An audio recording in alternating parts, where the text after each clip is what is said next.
vamos agora abrir a nossa Bíblia.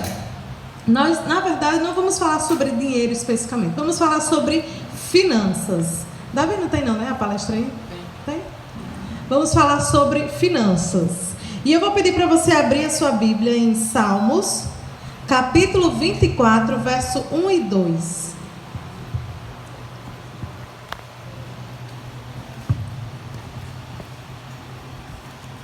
Todos abriram? Vamos fazer uma breve oração. Querido Deus, nós somos gratos a Ti por termos chegado à Tua casa, por estarmos aqui felizes, reunidos com os nossos irmãos, reunidos contigo. Amém. E pedimos que agora o Senhor fale conosco através da Tua palavra. Nós te oramos em nome de Jesus. Amém. Amém. O que diz no Salmo 24, verso 1 e 2? Quem poderia ler? Ao Senhor pertence a terra e tudo que nela se contém, o mundo e os que nele habitam. Fundou-a ele sobre os mares e sobre as correntes a estabeleceu. Olha só, do Senhor é a terra. Do Senhor nós temos tudo é de Deus, inclusive as nossas finanças, o nosso dinheiro. Então Deus nos colocou para sermos o quê? Mordomos. O mordomo é aquele que cuida. Então o dinheiro que ele me dá todos os meses no meu salário é para que eu cuide deste dinheiro, né? Então nós vamos estudar aqui o que as finanças têm a ver com o nosso relacionamento familiar. Pode colocar aí o primeiro, já que você colocou, eu vou utilizar aí. Pode colocar o primeiro slide, olha só. Nós vamos falar sobre a importância do tempo na excelência. Tudo que se faz com excelência é resultado de tempo dedicado ao preparo, treino e reflexão. Se você quer ser bem-sucedido em alguma área da vida, terá que dedicar tempo para aprender, praticar e avaliar sua prática. Por que nós estamos falando sobre isso? Se você tem o seu lar, a sua família, você precisa de tempo, né? Para se dedicar a ela. Se você tem a sua profissão, você precisou estudar anos e anos se preparando para ter a sua profissão. E em relação ao dinheiro que Deus lhe deu, você também precisa aprender a administrar, a ser um mordomo. E existem algumas técnicas para isso, existem algumas práticas para isso. Por que isso é importante? Pode passar. Porque as finanças atrapalham o relacionamento quando isso não está indo muito bem. Quando as finanças não estão boas na casa, atrapalha o relacionamento. Não é só uma questão de viver confortavelmente. Eu vou cuidar do meu financeiro para viver confortavelmente, tranquilamente. É uma questão de manutenção do clima de amor no lar. Você com certeza já viu exemplos de casais, né, que tiveram problemas no relacionamento por causa das finanças. E aqui fala que, em julho de 2018, cerca de 60% das famílias brasileiras estavam endividadas. Por quê? E o que foi que isso ocasionou? Crises financeiras, a principal causa dos divórcios. Quando as finanças na família não vão bem, o casamento também não vai bem, né? É automático, é uma cadeia. Vai passar, Davi. Então é importante nós termos educação financeira para termos qualidade de vida. E a educação, nós aprendemos, né, no dia a dia, que nós temos que ter educação em todos os aspectos da nossa vida. Educação na forma de falar, que é essa que nós conhecemos, a educação de como se comportar nos lugares, mas nós precisamos ter muitas outras educações. Educação emocional, educação financeira, né? Já está sendo ensinado nas escolas. Já está sendo ensinado nas escolas, exatamente. Então, como nós somos uma igreja, né, que uma igreja à frente de todas as outras, nós pensamos inclusive na educação financeira, por isso trazemos esse tema, né? E vamos ver algumas dicas, alguns conselhos para termos uma boa gestão financeira. Então veja só, qualidade de vida, felicidade e o bem-estar não depende de se ganhar rios de dinheiro. Vocês sabiam que os médicos é a classe que ganha mais no país, né? Eles são mais endividados, são muito endividados, eles ganham 20 mil reais, 20, 30 mil reais, até mais, mas é uma das classes mais endividadas. Por quê? porque não tem a educação financeira, né? Imagina que vai ganhar muito e que o dinheiro não vai acabar e no final vira uma bagunça, né? E muitos deles procuram mentorias, pessoas que auxiliem na educação financeira deles. Exatamente, quem não sabe administrar, isso mesmo. Mas o equilíbrio financeiro é fator importante para o bem-estar da família. Você pode ganhar muito ou pouco. E eu sei que você, talvez na sua casa você ganhe pouco, mas, né, a sua casa não tenha problemas de dívidas, né, não tenha problemas financeiros, porque isso não depende somente do quanto você ganha, nem de muito ou pouco, mas do que você faz, né, da sabedoria que você tem para lidar com o dinheiro. Pode passar. Então, a educação financeira, ela deve começar, é um meio para obter melhor qualidade de vida, e ela deve começar desde as crianças que você tem em casa. Elas devem ser ensinadas desde cedo. Primeiro, porque elas precisam ser ensinadas sobre dízimo e ofertas, né? E segundo, porque elas vão crescer e elas precisam viver bem e ter qualidade de vida quando crescerem. Então, desde criança, deve-se ensinar os princípios da educação financeira. E as escolas já estão inserindo isso, né, como eu falei, porque nós entendemos, a sociedade entende que é necessário, né? O brasileiro tem o costume de ter cartão de crédito, gastar muito e ficar endividado. É um costume do brasileiro gastar e se endividar. É algo comum. Mas nós precisamos, como cristãos, ser diferentes, né? Andar na contramão. Pode passar, Dani. Então, nós já lemos, né, o Salmo. Pode passar esse slide. Pronto, deixa aí primeiro Deus. Na sua vida, nunca esqueça, estabeleça primeiro Deus. Nós sabemos, vimos agora de uma semana de 10 dias de oração, né? E o tema foi primeiro Deus. Nós já aprendemos que devemos colocar primeiro Deus no nosso dia, ao acordarmos, né? Mas primeiro Deus, ele deve ser estabelecido também nas nossas finanças. E nós sabemos disso. Primeiro eu tiro a parte de Deus, né? Então, olha o que diz aqui. Devemos aplicar o princípio de primeiro Deus em todas as áreas da nossa vida, incluindo finanças. Dizimar e ofertar são reconhecimentos de que Deus ocupa o primeiro lugar em nossas vidas. Então, eu reconheço e eu coloco em prática. Como é que eu coloco em prática? Dizimando e ofertando. Agora, irmãos, como que eu vou dizimar e ofertar, ser fiel a Deus, se eu estou cheio de dívidas? Se a minha vida está uma bagunça financeiramente e não tenho dinheiro nem para terminar o mês, como que eu vou dizimar e ofertar? E é aí que muitas pessoas, né, deixam para trás ou por último o dízimo e a oferta.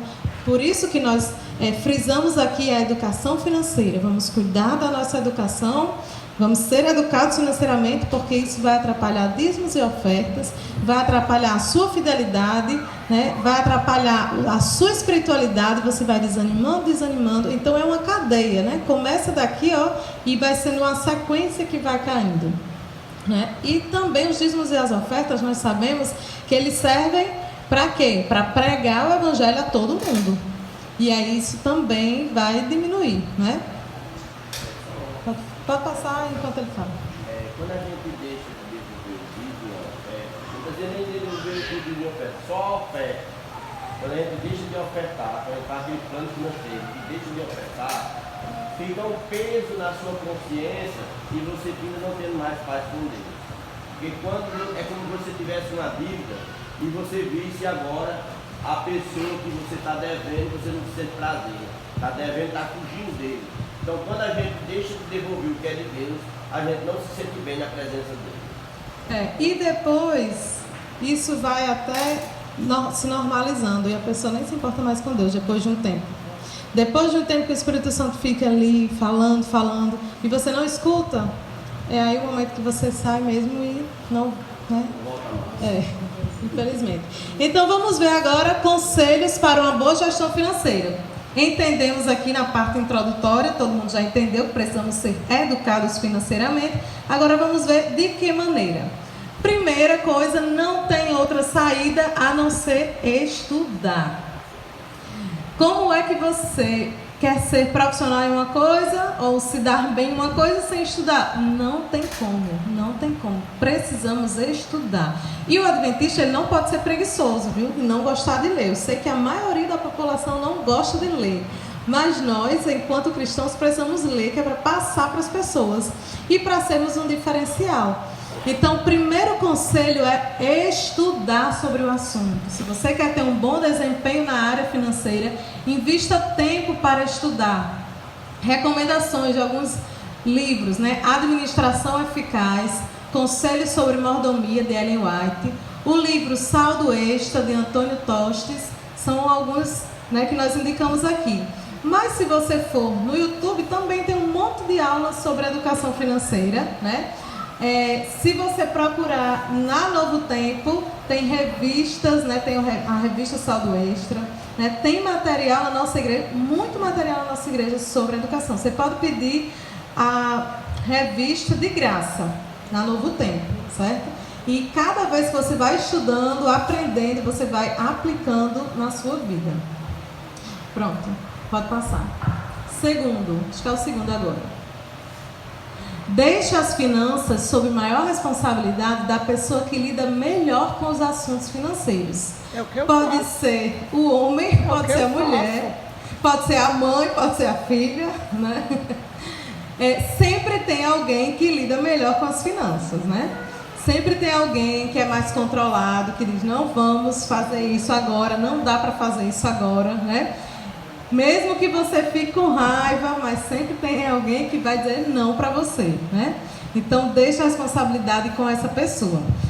Aqui no slide não tem, mas já pode ir passando para o terceiro, mas eu vou dar uma dica também sobre educação financeira. Todo mundo precisa ter uma reserva de emergência. Todo brasileiro ganhando muito ou pouco. E como que se faz essa reserva de emergência? Se o dinheiro que você ganha no mês não dá, só dá para as contas, não dá para deixar uma reserva, né? E o nome é reserva de emergência, que é para você utilizar quando a geladeira queimar, um ventilador queimar, um ferro, né? Sempre acontece algum imprevisto. Então você vai e tira desse dinheiro ao invés de tirar o seu dinheiro do mês, do salário. Como você faz se o seu dinheiro não dá para nada? Aí você procura fazer uma renda extra de alguma maneira, vender alguma coisa, né? Procura vender alguma coisa que é extra do seu salário. Para isso que for entrando, você vai colocando a reserva de emergência. Depois de dizimar e ofertar. Depois de dizimar e ofertar. É bom lembrar. Para casos de doenças. Muita gente fica endividado porque às vezes é acometido por alguma doença na família e precisa gastar tudo que tem, né? Então, quando se tem uma reserva de emergência, que deve ser equivalente a 6 meses do que você ganha, do que você gasta por mês. Se o que eu gasto por mês é R$2.000, por exemplo, então eu tenho que ter 6 vezes R$2.000. Por quê? Porque se eu ficar desempregada, eu tenho como me manter durante 6 meses. Então, é importante que a gente vá começando a pensar nessa ideia de separar em um lugar à parte essa reserva, né, para que não fiquemos endividados. Isso é um conselho que os especialistas em educação financeira dão para todo mundo, né? Então, vá pegando aí a dica, porque ela é muito boa, muito importante, né? Interessante, eu fiquei extasiada ao saber que as missões, associações, divisões, eles têm que ter uma reserva dessa para, se acontecer um colapso na economia, eles poderem sustentar os pastores e as pessoas que trabalham lá pelo menos 6 meses. Então, por isso que não é tão fácil dividir a missão Nordeste em missão, agora Rio Grande do Norte e Paraíba. Por quê? Porque eles têm que ter esse saldo extra, eles têm que ter em casa para poder começar uma missão. Sustentar todos os seus funcionários, principalmente os pastores, diante de eles têm que ter 6 meses de caixa. E assim, essa reserva de emergência, ela não deve ser colocada na poupança, e é por isso que deve se estudar. E eu vou colocar onde, Gabriela? Em um lugar que tem uma rentabilidade boa. A poupança não tem rentabilidade boa. Então, existem outros lugares que você pode colocar o seu dinheiro que vai render mais, que inclusive a igreja deve fazer isso, né? Ela deve investir, colocar em lugares que a igreja, que eu digo, né, no geral, não é nossa igreja, elas colocam em lugares que têm uma rentabilidade boa. Por isso que nós conseguimos comprar terrenos de milhões, né, construir escolas e universidades, porque esse dinheiro fica rendendo muito. É por isso que precisamos estudar, né? Fundos de investimento. Então, terceira dica: tenha um orçamento familiar. A família precisa saber quanto ganha, precisa saber quanto gasta. Sem essas informações básicas é impossível ter saúde financeira. Porque muita gente tem ansiedade, depressão, né? Fica preocupado, não consegue dormir, porque fica preocupado com os gastos. E hoje tudo é muito caro, né? A família toda, a esposa, os filhos precisam saber quanto que se gasta na casa, para que eles entendam, né, até onde eles podem ir, o que eles podem pedir, o que não podem, né? Às vezes eles não vão entender, mas se eles vão sendo educados assim desde criança, se é um hábito da família, eles vão perpetuar isso, né?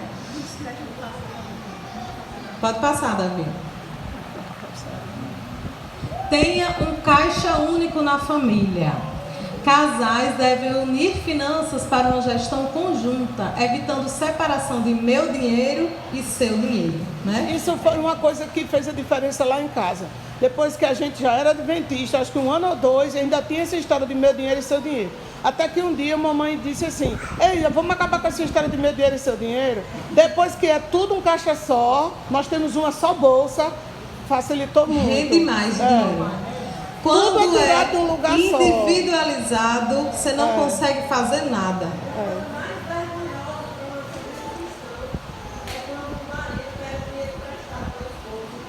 Emprestado, e né? uma mãe que pede dinheiro emprestado a um filho. Exatamente. Não é verdade. É verdade. Graças a Deus isso lá em casa nunca aconteceu. É tudo junto, é todo mundo junto, né? E tem que ser assim mesmo. É interessante que quando é separado, tudo separado, o dinheiro não se consegue fazer nada.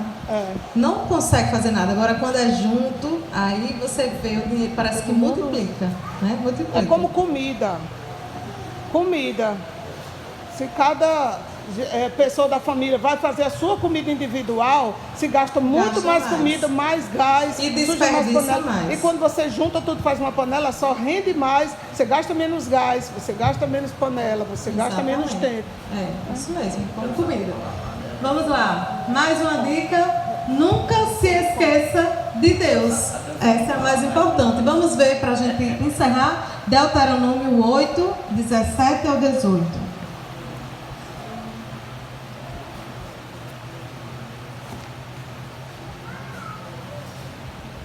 Deuteronômio 8, 17 diz: não digas, pois, no teu coração, a minha força e o poder do meu braço me adquiriram estas riquezas. Antes te lembrarás do Senhor teu Deus, porque é Ele o que te dá força para adquirires riquezas, para confirmar a sua aliança, que sob juramento prometeu a teus pais, como hoje se vê. Amém. Então, não esquecer de Deus, é Deus que dá. Infelizmente, algumas pessoas acham que são soberanas, né? Que o trabalho delas, o estudo delas fez com que elas ganhassem muito dinheiro, né? E vivem nesse dinheiro, achando que... Mas basta um problema de saúde, você não tem mais como trabalhar, não tem mais como ganhar dinheiro. Então, a nossa força, a nossa saúde, os nossos bens, tudo vem de Deus. Amém? Verdade, amém. Coloca aí o último slide, Davi, por favor. Conclusão. Faça o maior dos investimentos nessa área. Invista tempo para crescer em sua educação financeira. E não esqueça de pôr em prática tudo que aprender. Quantos estão dispostos a isso? Amém. Vamos orar então? Vamos. Querido Deus, muito obrigada porque o Senhor pensa com carinho em todas as áreas da nossa vida para que tenhamos uma vida tranquila, uma vida em paz, Senhor. Verdade. Obrigada porque o Senhor instruiu pessoas sobre este assunto para que nós pudéssemos ter conhecimento, ter sabedoria para lidar, e aqui nós estamos compartilhando esse conhecimento para termos uma qualidade de vida, Senhor. Amém. Nós te agradecemos por essa igreja, por termos instrutores, por termos pessoas sábias, e que sejamos também pessoas sábias ao colocarmos em prática tudo o que aprendemos. Amém. Nós te agradecemos em nome de Jesus. Amém. Amém.